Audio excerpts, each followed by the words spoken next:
Vous travaillez ou vous suivez une formation dans un zoning, alors vous vous êtes sans doute rendu compte que quasiment votre seul moyen pour vous y rendre, c'est la voiture. Et oui, les zonings ont été construits essentiellement à l'extérieur des centres urbains et près des autoroutes, à une époque où, il faut bien le dire, la voiture était le mode de déplacement principal. Rien n'a été prévu pour les déplacements en transport en commun et on n'a pas pensé à des aménagements pour les déplacements à vélo. Bonjour à toutes et à tous et bienvenue au Musée des Transports en commun de Wallonie, où nous allons vous parler de la mobilité dans les zonings. Mais d'abord, campons le décor. Les zonings ont été construits et pensés dans les années 60 à 90 et se sont développés autour des autoroutes. Et donc l'accessibilité en dehors de la voiture est très difficile.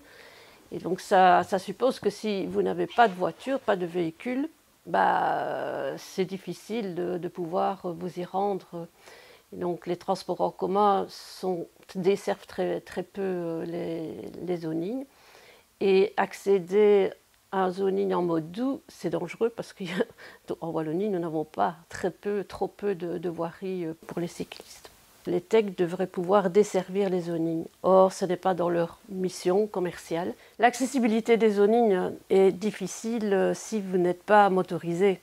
Et donc, ça veut dire que pas mal de travailleurs et même de stagiaires, de demandeurs d'emploi, parce que souvent, ils se trouvent en centre de formation, dans un zoning. Si ces personnes n'ont pas un véhicule, elles ne savent pas accéder facilement au lieu où elles doivent se rendre. Donc ça crée des inégalités sociales d'insertion vers l'emploi. L'accès à l'emploi comme la qualité de l'emploi sont en effet indissociables des contraintes de déplacement. En outre, le coût, la distance, la durée du déplacement, le stress et la fatigue qu'il peut générer, l'existence ou non d'une desserte adéquate en transport en commun, l'obligation de disposer de son propre véhicule, sont autant de facteurs susceptibles de provoquer des inégalités d'accès à l'emploi. C'est pourquoi la CSC a mis ce sujet au rang de ses priorités, eu égard à ses impacts sur la santé, l'environnement, le revenu, la cohésion sociale et la qualité de la vie.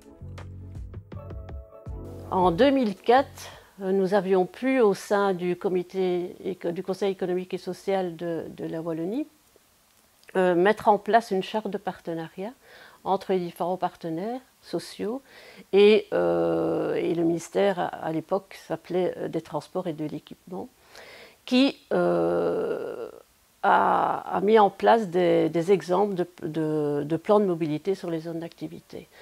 Donc les outils existent, mais la volonté politique ne suit pas. Il existe quelques initiatives coordonnées par des clubs d'entreprise et les organisations syndicales aussi, autour de ce qu'on appelle des plans de mobilité des zones d'activité économique.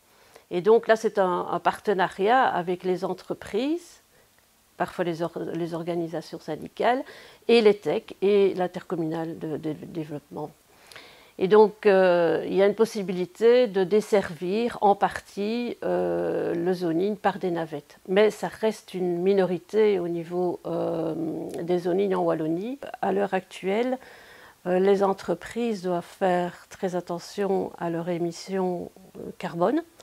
Et donc, verdir un zoning, l'accompagner de voiries pour cyclistes, faire un lien avec les transports en commun, ça aide à diminuer l'empreinte carbone des entreprises également.